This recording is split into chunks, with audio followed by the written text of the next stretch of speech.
March 6, 1945, 3:17 in the afternoon, Cologne Cathedral Square, Germany. A German Panther commander presses his eye against the periscope of a tank that has killed more American armor than he can count. Through the cracked optics, he sees an American vehicle rolling into the plaza. Not a Sherman. The hull sits lower. The gun is longer, thicker. Something is wrong. He has 15 seconds to figure out what he is looking at. He will not use them well. To understand how that German commander ended up staring down a gun he could not identify, we have to go back 3 months. To a road in Belgium in the snow at 2 in the morning, December 19, 1944, the Ardennes forest. 2 o'clock in the morning. A 27-year-old lieutenant named Belton Y. Cooper stands in 6 inches of dirty snow, watching his recovery crew winch a Sherman tank onto a flatbed trailer. The tank has no crew. The tank has no turret roof. Where the roof used to be, there is a jagged black hole the size of a dinner plate, and inside the hull, everything that was once organic is now carbon. Cooper does not look inside. He has stopped looking inside. He is the Ordnance Liaison Officer for the 3rd Armoured Division, and this is the 4th Sherman his men have recovered tonight, and the night is not over. The temperature is 7 degrees Fahrenheit. His feet stopped feeling anything 3 hours ago. Somewhere to the east, artillery rumbles like a train that never arrives. Cooper takes off his glove, wipes his nose with the back of his hand, and writes in a small green notebook, 4 Shermans, Company B. Panther round. Frontal armor. Crew's total loss. He closes the notebook. He does not write what he is thinking. What he is thinking is this. Back home, in an office in Washington, there is a general who could have stopped this. There is a tank the Americans could be driving right now tonight. That would not burn like this. There is a gun that has existed for 18 months. And nobody is using it. The gun is a 90mm cannon, and the story of why it took so long to reach the front line is not a story about German cleverness. It is a story about American men fighting American men, in offices 5,000 miles from the snow. To understand how 20 American tank crews ended up dying in machines they knew were inadequate, we have to go back to 1942, back to a decision made in an air-conditioned room in Washington by a man who never rode in a tank in combat. His name was Lieutenant General Leslie J. McNair. He commanded Army Ground Forces, which meant he decided what weapons the American soldier carried into battle. McNair was 60 years old, a West Point man, an artilleryman by training. He was intelligent, hard-working, and completely wrong about the future of armoured warfare. McNair believed in a doctrine called tank-destroyer separation. The idea was elegant on paper. Tanks would not fight tanks. Tanks would exploit breakthroughs. Enemy tanks would be handled by lightly armoured, high-velocity vehicles called tank destroyers, machines like the M10 and later the M18 Hellcat. According to this doctrine, the American tank did not need a big gun, because the American tank was not supposed to shoot at German tanks. That was somebody else's job. The doctrine had one flaw. It was not true. In North Africa in 1943, and in Sicily, and in Italy, and eventually in Normandy, American tank crews discovered that German tank crews had not read the American doctrine. German tanks shot at American tanks all the time, and American tanks, with their short 75mm guns and their tall, thin-skinned hulls, burned. They burned so consistently that British troops nicknamed the Sherman the Ronson, after the cigarette lighter. The advertising slogan for Ronson lighters was, "Lights every time." Belton Cooper, in his memoir published 53 years later, would title his book Death Traps. Now here is the first twist in our story, and it is a strange one. The Americans already had the weapon they needed. They had it before they needed it. In 1940, before the United States was even in the war, the Army had adopted a new heavy anti-aircraft gun. It was called the 90mm M1. It was designed to shoot down high-altitude bombers. It was accurate, it was powerful, and it fired a 24-pound armor-piercing shell at nearly 2,700 feet per second. That shell could punch through nearly 5 inches of hardened steel plate at 500 yards. In 1943, engineers at the Aberdeen Proving Ground took that anti-aircraft gun, modified it for tank use, and designated the new weapon the 90mm M3. They fitted it to a prototype tank chassis called the T-26. They tested it. It worked. It could kill a Tiger from the front at combat range on the first shot. The prototype was ready in the fall of 1943. The tank did not enter combat until February of 1945. 15 months. 15 months in which American tank crews continued to die in Shermans against German armour they could not penetrate. 15 months in which the weapon that would save them sat in a proving ground in Maryland, being tested, being refined, being blocked by General McNair. McNair looked at the T-26 and saw a tank that violated his doctrine. It was too heavy. It was too slow, in his opinion. It carried a gun designed to fight other tanks, which was not what American tanks were supposed to do. He recommended that the project be limited to a small experimental batch. He recommended that Sherman production continue as the primary armoured effort. He was, at that moment, the single most important man standing between the American tank crews in Europe and the weapon that could keep them alive. He was also, by the summer of 1944, running out of time. The second twist arrives now, and it is one of the cruel ironies of the Second World War. July 25, 1944, Normandy, Operation Cobra. General McNair had come to France to observe the massive American breakout offensive. He wanted to see his doctrine at work. He stood in a forward observation area near the town of Saint-Lô, wearing his 3 stars, watching the sky. American bombers came in overhead. More than 1,500 of them. They were supposed to obliterate a rectangle of German positions in front of the American line. The plan called for the bombers to fly parallel to the front line. Instead, they flew perpendicular. Instead, the bombs drifted short. Instead, they fell on the American observation positions. Leslie McNair was killed instantly by an American bomb. He was the highest-ranking American soldier killed in Europe during the Second World War. Killed not by the Germans he had spent 30 years preparing to fight, but by the Army Air Forces he had never fully trusted. The doctrine he had built survived him. His replacements did not immediately reverse his decisions. The T-26 remained a limited production experiment. The Shermans kept burning. For 5 more months, Belton Cooper kept driving out at night to winch dead men out of dead machines. Then, in December of 1944, something changed, and the change came from a man most Americans have never heard of. His name was Brigadier General Gladden M. Barnes. He was 56 years old, a career ordnance officer, and he was the Chief of Research and Development for Army Ordnance. Barnes had watched the McNair Doctrine kill American tank crews for 2 years.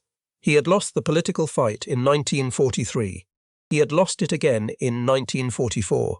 And now, with McNair dead and the Ardennes offensive burning through American armour at an unsustainable rate, Barnes made a decision that was, technically, outside his authority.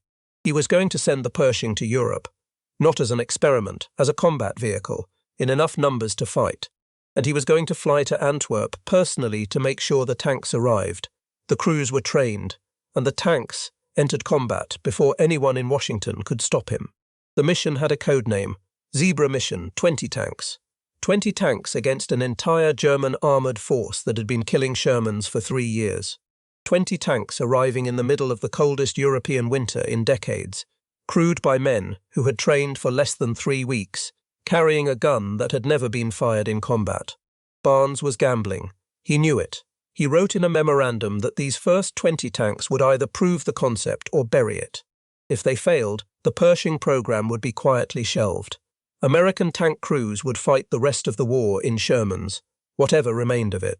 If they succeeded, the German assumption of tank superiority, an assumption that had held since 1942, would break. On January 15, 1945, in the port of New York, under floodlights and armed guard, the first 20 Pershings were loaded onto transport ships. They were wrapped in waterproof canvas. Their shipping manifests listed them as heavy maintenance equipment. The crews walked up the gangways in ordinary field uniforms, carrying ordinary duffel bags, and were assigned to bunks below deck alongside infantry replacements. None of them, officially, existed. 11 days at sea, 11 days through submarine-infested water, 11 days in which 20 American tank commanders lay in narrow bunks and studied silhouette charts of tigers and panthers by flashlight, memorizing the shape of the enemies they had been sent to kill. They arrived at Antwerp on January 26th. A cold, grey, drizzling morning. The dock workers who unloaded them did not know what they were unloading. The tanks were transported by rail, at night under tarpaulins, to a maintenance yard near Düren, Germany, where Major General Maurice, commander of the 3rd Armoured Division, was waiting for them. Rose was 45 years old. He was the son of a Denver rabbi. He was, at that moment, by consensus among the men who served under him, the most aggressive division commander in the United States Army. He led from the front. He rode in a jeep at the head of his columns. He had been wounded twice already. He was, in the private opinion of General Barnes, the one American commander who would actually use the Pershings the way they needed to be used. Rose walked around the first tank on the flat car. He climbed onto the deck. He looked down the barrel of the 90mm gun, sighting along it toward the eastern horizon, toward Cologne, toward the Rhine, toward everything that still stood between his division and the end of the war. He said one sentence. His aide wrote it down. This will do. It was the last week of February 1945. In Washington, General Barnes waited for the reports. In the Ardennes, Belton Cooper waited for the recovery calls. In the freezing farmland east of Ardennes, 20 American tank crews checked their ammunition and warmed their engines and waited for the order to move. None of them knew what was coming. The next 8 weeks would answer the question that Barnes and Cooper and Rose and every dead Sherman crewman in the fields of France had been asking for 2.5 years. Could the American 90mm gun kill a German Tiger? The answer arrived on the morning of February 25th, and the answer was not simple. February 25th, 1945. The banks of the Roer River, Western Germany, 6:47 in the morning. The sky is the colour of wet iron. A low fog hangs over the fields, thick enough that a man standing at the edge of the tree line cannot see the far bank 200 yards away. It is 34 degrees Fahrenheit. Everything drips. The engineers have been working since midnight, sliding pontoon sections into the freezing black water, and by the time the first American tank grinds forward onto the Treadway Bridge, the wooden planks are already slick with mud and diesel and mist. The tank is a Pershing. It belongs to the 9th Armoured Division, Task Force Lovelady. The crew inside is silent. They have not slept in 26 hours. The commander has his hatch cracked 6 inches, breathing through his mouth to keep the diesel fumes down, watching the road ahead through the fog. His gunner sits behind the 90mm breech with a round already loaded, safety off. His loader has a second round in his hands. Nobody has said a word since they crossed the start line. They are the first Pershings in history to move toward combat. The bridge holds. The tank crosses.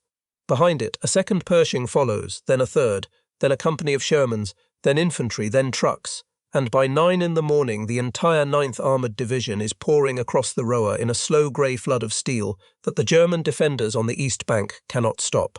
There are only a handful of German tanks left in the sector. Most of what remains of the Wehrmacht in this region is a thin skin of infantry with Panzerfausts, and even that skin tears within hours. The first Pershing engagement of the war is almost anticlimactic. Somewhere east of the river, in a landscape of shattered barns and frozen sugar beet fields, a 9th Armoured Pershing takes its first shot at a moving target. A German self-propelled gun, 1 round. The target burns, the Pershing crew reloads and keeps moving. No American casualties, no dramatic photograph, no newspaper story. The gun works, the tank works. The doctrine quietly has changed, but the real test is coming. And it is coming exactly 24 hours later. And it will not be quiet. February 26th. Elsdorf, Germany. A small farming village on the road between Aachen and Cologne. The 3rd Armoured Division has been fighting here for 3 days. The village is half rubble. The streets are choked with brick dust and horse manure and dead German cattle. Somewhere in the town, entrenched behind stone walls, is a battle group from the 9th Panzer Division, supported by Tiger Ones from Schwer Panzerabteilung 301, an independent heavy tank battalion. The Tigers have been killing Shermans all week. At 2 in the afternoon, Sergeant Nicholas Mashlonik of the 33rd Armoured Regiment receives a radio call. A Tiger has been spotted at the edge of the village, dug into a hull-down position behind a low earthen embankment. 2 Panzer IVs are supporting it. 3 Shermans have already tried to advance up the road. 2 of the Shermans are burning. Mashlonik is commanding one of the 12 Pershings assigned to the 3rd Armoured Division. His tank has never fired its gun in combat. Neither has he. He gives the order to move. His Pershing rolls forward through the ruins, engine growling, tracks throwing chunks of frozen mud onto the shop fronts on either side of the road. He does not go up the main street. He circles. He uses a farm lane, cuts through an orchard, comes at the German position from a flank the Germans are not watching. The Tiger crew is looking east. Maschlonik is coming from the north. He stops the tank behind a farmhouse. He climbs out of the hatch, walks to the corner of the building, looks around it with binoculars. He sees the Tiger. He sees the 2 Panzer IVs. He measures the distance in his head, 900 yards. He walks back to his tank, climbs in, closes the hatch. He tells his gunner what he sees. He tells his driver where to stop. He tells his loader which round to load first. The Pershing rolls into the open. The first 90mm round hits the Tiger on the side of the turret and passes through it. The Tiger does not burn immediately. It shudders, exhales a white puff of smoke from its ventilation ports, and the hatches begin to open. The second round is already leaving Maschlonik's gun. It strikes the first Panzer IV in the front hull. The Panzer IV explodes. The third round kills the second Panzer IV in the same way. 3 shots, 3 kills. 90 seconds. When the after-action report is written that night, the officer who writes it does not use the word miraculous, because the United States Army does not put that word in reports. But the men who read the report understand what it means. The 90mm gun works. It works at 900 yards. It works against a Tiger. It works. For a few hours on the evening of February 26th, the 3rd Armoured Division allows itself to believe that the 18 months of dead Shermans might be over. Then, a few kilometres away, still on the same day, a second Pershing engages the enemy at Elsdorf. Its name is painted in white letters on the side of the turret. Fireball. Fireball is commanded by a young lieutenant. His crew is confident. They have heard on the radio net about Maschlonik's kills. They know what their gun can do. They are moving down a road at dusk, silhouetted against a burning building behind them, when a Tiger I, in a concealed position, 200 yards ahead, fires 3 rounds in rapid succession. The first round strikes Fireball on the gun barrel and glances off, shearing the muzzle brake away. The second round enters the coaxial machine gun mount and detonates inside the turret. The third round finishes what the second one started. The gunner and the bow gunner are killed instantly. The commander is thrown clear of the tank as it starts to burn. The rest of the crew scrambles out through the emergency hatches, and they lie in the ditch beside the road watching their Pershing burn. Fireball does not burn to destruction. The fire is contained. In the days that follow, an ordnance recovery team from Belton Cooper's maintenance battalion will tow the tank back to the yard, where mechanics working around the clock will repair it, install a new gun tube, and return it to combat. But nothing will bring the 2 dead men back. 24 hours. In 24 hours, the Pershing has proven itself capable of killing a Tiger from a flank and capable of dying to a Tiger from ambush. Both facts are now inside the after-action reports. Both facts are now inside the men. The myth of invulnerability, which had lasted less than 1 day, is over. For the next 7 days, the 3rd Armoured Division fights its way east toward the Rhine. It is street fighting, hedgerow fighting, exhausted men clearing houses room by room in villages nobody in America has ever heard of. Bergheim, Blatzheim, Grefrath. The Pershings move with the Shermans, 1 heavy tank per column, and their presence changes the arithmetic in ways that do not show up in the daily reports. German anti-tank crews who would have engaged a column of pure Shermans hesitate now, because they cannot tell which tank in the column has the 90mm gun until it fires. The hesitation costs them targets. The hesitation costs them time. The hesitation, more than anything, costs them nerve. And then, on the morning of March 6th, the 3rd Armoured Division rolls into Cologne. Cologne is the 4th largest city in Germany, or it was.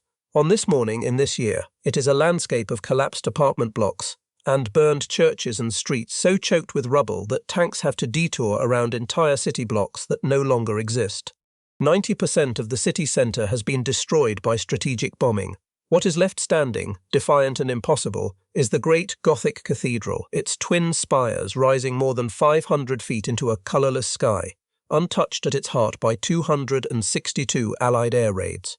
Around the cathedral, in the plaza that has become a moonscape of debris, the last German defenders of the city are waiting. Among them, hull down behind a wall of rubble 2 blocks west of the cathedral, is a Panther tank of the Feldherrnhalle Panzer Force. The Panther's crew has been in the plaza since dawn. They have watched an American column enter the far end of the street. They have picked their target. The target is an M4 Sherman, commanded by Technician 4th Grade Karl Kellner, of the 3rd Armoured Division. Kellner's Sherman rounds the corner of the Hohenzollern at approximately 3:14 in the afternoon. It is moving at maybe 8 miles per hour.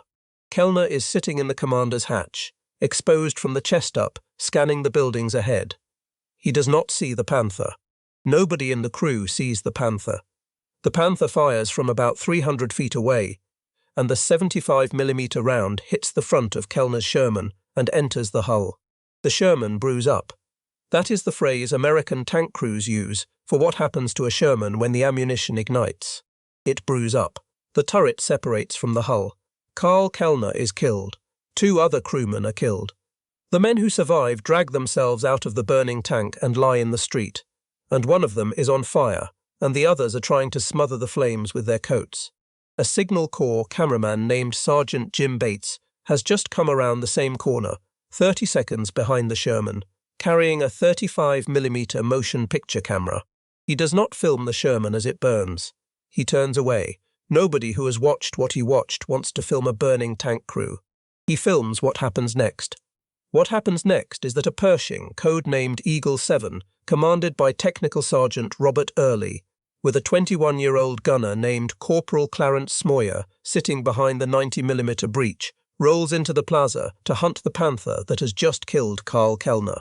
Bates films Eagle 7 from about 100 feet away. His camera is running. His hands are steady. He captures, in fewer than 60 seconds of black and white 16 frame per second motion picture film, the most famous tank duel of the Second World War.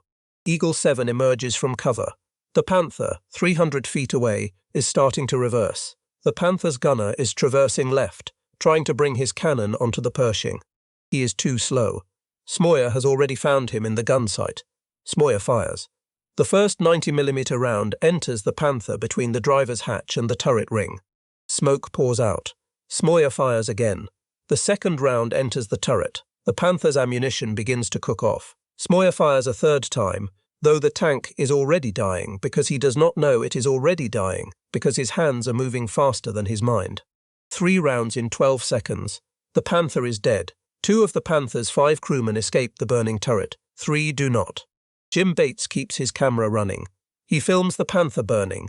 He films the smoke rising toward the cathedral spires. He films Eagle 7, stopped in the middle of the plaza, its 90mm gun still pointed at the corpse of the tank it has just killed. The film reaches America within weeks. It plays in movie theaters. It plays in newsreels. It plays for the next 80 years in documentaries and history programs and YouTube videos, and it becomes the single most famous image of American armor in the entire war. But the film does not show Karl Kellner. The film does not show the Sherman that burned 30 seconds earlier. The film does not show the 3 American tank crewmen who died, so that the Panther could be caught in the plaza with a Pershing bearing down on it. Every generation of viewers watches the second half of the story and does not know that there was a first half. By the second week of March, reports of the new American tank are reaching the German High Command. The reports are confused. Frontline crews describe an American vehicle with a gun visibly longer than a Sherman's, with sloped armor that deflects 75mm rounds, with a range that reaches beyond 1,500 yards. The Germans do not have a name for what they are fighting.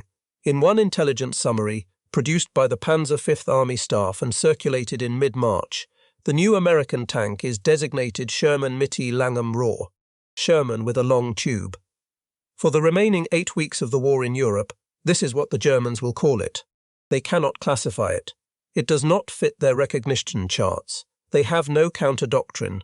Every American armored column now contains a machine they cannot identify at range, and cannot always penetrate at close range, and the not knowing does something to the Panzerwaffe that overwhelming numbers of Shermans never did. The not knowing paralyzes. Tiger crews who had spent 2 years engaging Allied armor at 1,500 yards now hesitate to fire at all, because they cannot tell which vehicle in the American column is the long tube tank until the long tube tank fires first. And if the long tube tank fires first, the Tiger does not survive to fire second. By the last week of March, entire Panther companies are declining to engage. Whole panzer battalions are pulling back at the first sight of American armor on the horizon. There are still, at this moment, only 20 operational Pershings in all of Western Europe. 20 tanks. Against an army group. And on a farm road east of Paderborn, on the afternoon of March 30th, the man who had brought those 20 tanks to the front line, the man who had commanded the division that would carry them across the Rhine, was about to run out of road. March 30th, 1945, a dirt road outside the village of Hamborn, in the wooded country east of Paderborn, 8 o'clock at night. Major General Maurice Rose is riding in a jeep at the head of a column of his own division. This is how he has always led. Not from a command post 10 miles behind the line, not from a map table with a coffee cup. From the front, in an open jeep with a driver and an aide and a radio operator, close enough to the fighting that he can smell the burning fuel of the German vehicles his tanks have killed that afternoon. The 3rd Armoured Division has advanced 90 miles in 3 days. It is one of the fastest sustained armoured advances in American military history. Rose has pushed his men and machines to the edge of collapse because he believes, correctly, that the war is almost over, and every hour that ends the war sooner is an hour of American boys who come home instead of stay. The road ahead is dark. His column has become separated. Somewhere between his jeep and the main body of the division, a small group of German tanks and half-tracks belonging to the SS Panzer Replacement Brigade Westphalen has moved onto the same road, in the opposite direction, in the dark, without either side knowing the other is there. At the head of Rose's jeep, 3 American light tanks round a bend and come face to face with a German Tiger I. The Tiger's commander opens fire immediately. The 3 American tanks are destroyed in seconds. Rose's jeep swerves off the road into a shallow ditch. The Tiger keeps rolling forward, tracks grinding through the mud, and its commander leans out of the turret hatch with a machine pistol in his hand, motioning for the Americans in the ditch to raise their hands. Rose stands up. He raises his hands. He is unarmed except for a service pistol in a shoulder holster beneath his coat. He is trying, in the dark, to unbuckle the holster and let the pistol fall to the ground, to comply with what the German is demanding. The German cannot see what Rose is doing. He sees a hand moving toward what looks like a weapon. He fires his machine pistol at point-blank range. Maurice Rose is hit 14 times. He is dead before his body reaches the ground. He is 45 years old. He is the son of a Polish-born rabbi who emigrated to Denver. He is the only Jewish general to command an American armored division in the Second World War. He is the highest-ranking American killed by enemy action in the European theatre. And he has been dead for 38 days before Germany surrenders, in a war that everyone on both sides knows is already over. He does not live to see the Roer pocket collapse. He does not live to see 300,000 German soldiers walk out of that pocket with their hands on their heads. He does not live to see the Pershing complete the mission he had staked his division on. His body is recovered later that night. His division continues east without him. In the first week of April, the 3rd Armoured Division links up with the 9th Army near Lippstadt and seals the Ruhr pocket. Inside the pocket are more than 300,000 German soldiers and what remains of the industrial heart of the Third Reich. In the days that follow, entire panzer battalions surrender without firing a shot. Tank crews park their Tigers and Panthers in orderly rows in village squares, climb down, walk to the nearest American column and put down their weapons. Among the equipment surrendered are dozens of operational German heavy tanks. Their crews had chosen not to fight. Interrogations later reveal a pattern that Belton Cooper and the rest of the 3rd Armoured had already begun to notice on the road east. German tank crews were no longer sure what they were facing. The uncertainty had done more damage than the Pershing itself. There were, at that moment, still only about 20 Pershings actively engaged in combat across the entire Western Front. 20 tanks, against the collapse of an army. But not all of the 20 were standard Pershings. One of them was different. Only one. And it was on the road to a place called Dessau. The tank was a T-26E4. It was a prototype. It had been built by hand at the Detroit Arsenal from a single Pershing hull, fitted with a longer, more powerful gun called the T-15E1, and shipped to Europe as an experiment. American mechanics in the field had welded slabs of extra armour onto the front of the hull and the mantlet, using metal cut from a captured Panther.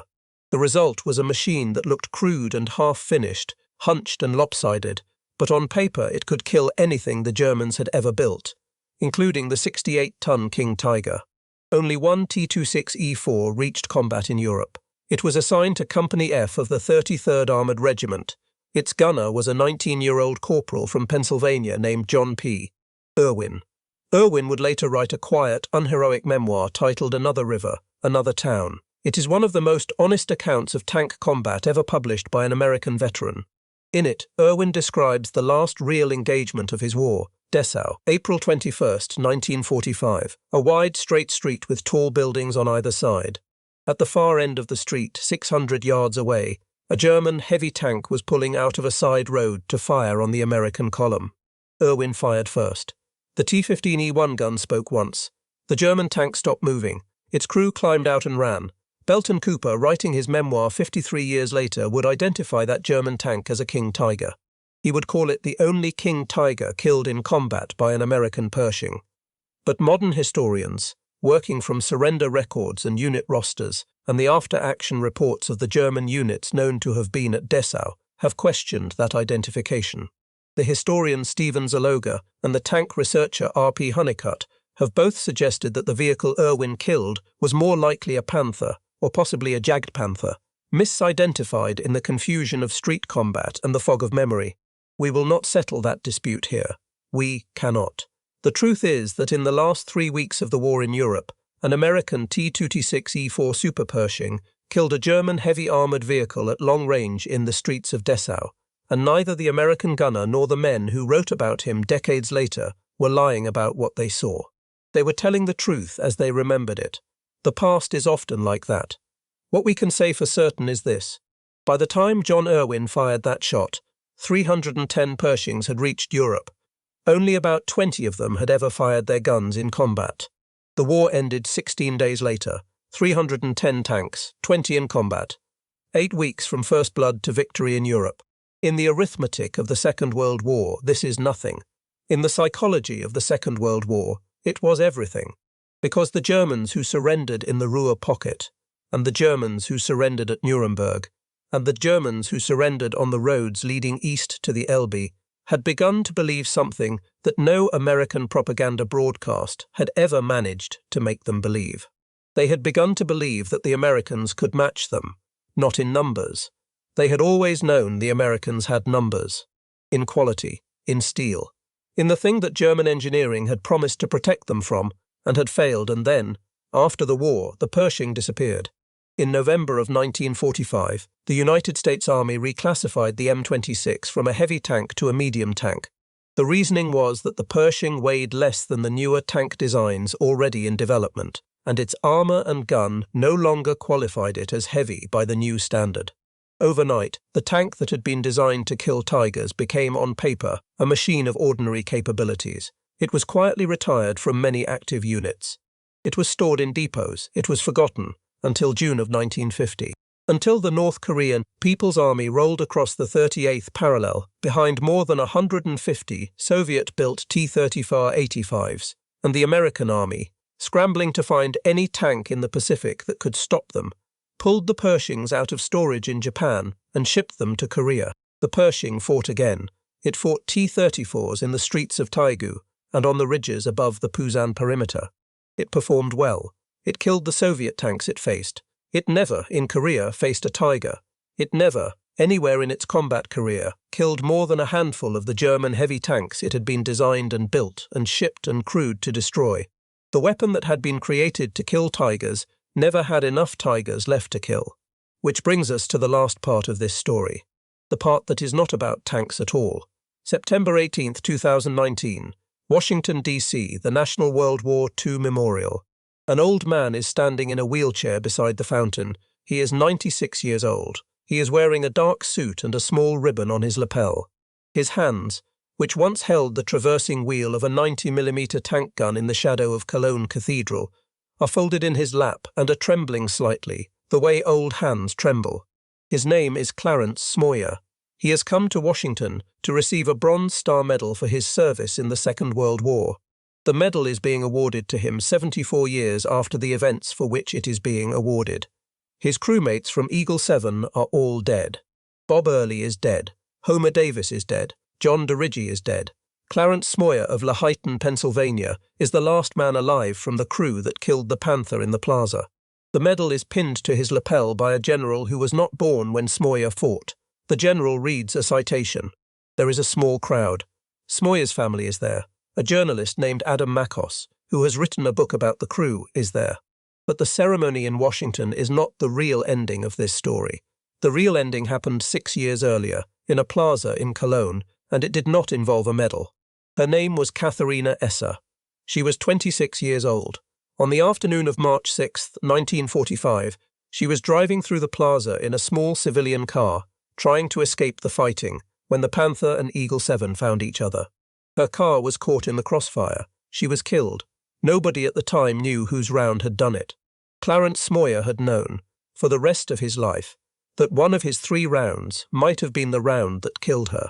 He had lived with that knowledge for 70 years. In 2013, at the age of 90, he travelled back to Cologne with Adam Makos. He met Katharina Esser's surviving relatives. He stood with them at the place where she had died. He said the words that a 21-year-old corporal in a tank turret in 1945 could never have said. He said he was sorry. 6 years later, he received the Bronze Star at the National World War II Memorial. He died 3 years after that, in December of 2022, at the age of 99. The last man from Eagle 7 is gone.